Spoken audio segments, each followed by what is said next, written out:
Assalamualaikum warahmatullahi wabarakatuh. Tabibun, perkenalkan nama saya Muhammad Tabib Robani dari kelas 4B dengan NPM 2756444. Saya akan melaksanakan tugas kuis pertama K3L. Teman-teman sekalian, saya akan menjelaskan tindakan apa saja yang akan dilakukan oleh wisatawan jika ada korban tenggelam. Yang pertama itu yang kita lakukan adalah memberitahu warga sekitar yang mengumpul saat korban sudah terdampar di pinggir pantai, yakni dengan cara bicaranya, baik Bapak Ibu sekalian, harap minggir, tidak ada yang mengumpul, saya akan melakukan pertolongan. Kemudian segera bicara kepada mereka juga untuk segera menghubungi ambulannya. Jadi Bapak Ibu sekalian segera hubungi juga ambulan terdekat. Baik, saya akan melakukan tindakan pertolongan kepada korban.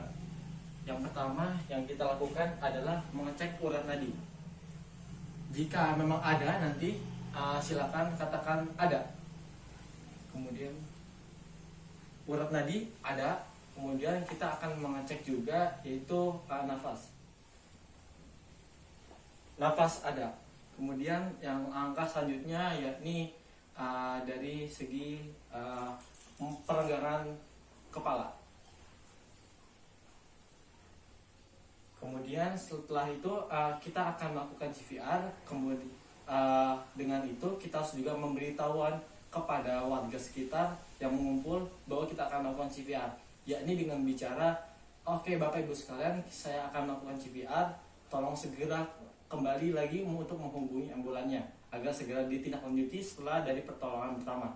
Yakni selanjutnya yaitu dengan cara memompa sebanyak 30 kali. Kemudian selang 30 itu ada jeda 10 itu untuk mengecek keadaan dari si korban, ya. Ini dengan cara mengecek nafasnya apakah sudah bekerja atau belum. Ini kita lanjutkan ke hulu hati di tengah-tengah dengan selang 2 jari. Ini 1, 2, 3, 4, 5, 6, 7, 8, 9, 10. Itu dengan cara meniupnya. Kemudian 1, 2, 3, 4, 5, 6, 7, 8, 9, 10. Dengan tiup lagi. 1, 2.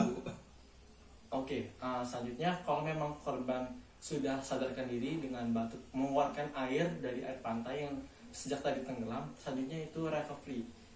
Yakni dengan cara yang pertama itu meredakan kakinya dulu, agak ke atas teman-teman sekalian, kemudian tangannya. Oke, selanjutnya tangannya seperti ini lagi.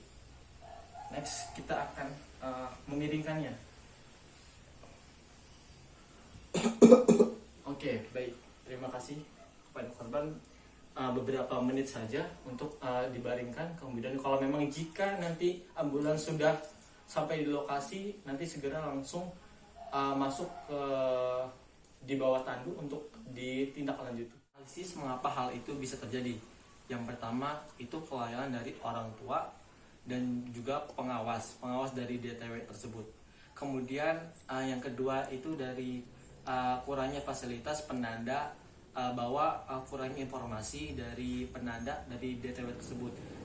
Jika memang nanti di lokasi tersebut tidak ada, sudah seharusnya kita juga sebagai wisatawan juga mengetahui hal tersebut, karena memang cuaca tidak lagi baik, kemudian ombak juga dilihat pasti besar. Maka mengapa hal itu juga terjadi? Karena memang kelalaian diri kita sendiri juga. Kemudian yang ketiga yaitu kurangnya penanda dari tingkatan informasi wisatawan kepada pengelola daya tarik tersebut, yakni dalam arti sudah seharusnya juga mengingatkan kepada wisatawan pengelola DTW tersebut untuk mengingatkan kembali bahwa tidak boleh untuk melakukan kegiatan berenang, apalagi di tengah cuaca yang ekstrim ataupun lain sebagainya. Maka dari itu hal itu bisa terjadi. Maka dari itu sudah seharusnya pengelola mengingatkan kembali kepada wisatawan untuk bisa menginformasikan kembali bahwa tidak boleh untuk berenang dan sebagainya.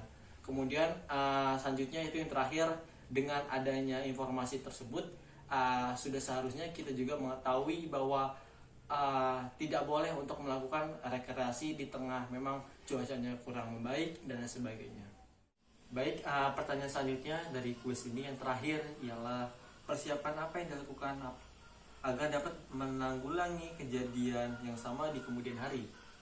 Jawabannya ialah yang pertama, ini juga jawabannya berhubungan dari pertanyaan sebelumnya, yaitu analisis ya.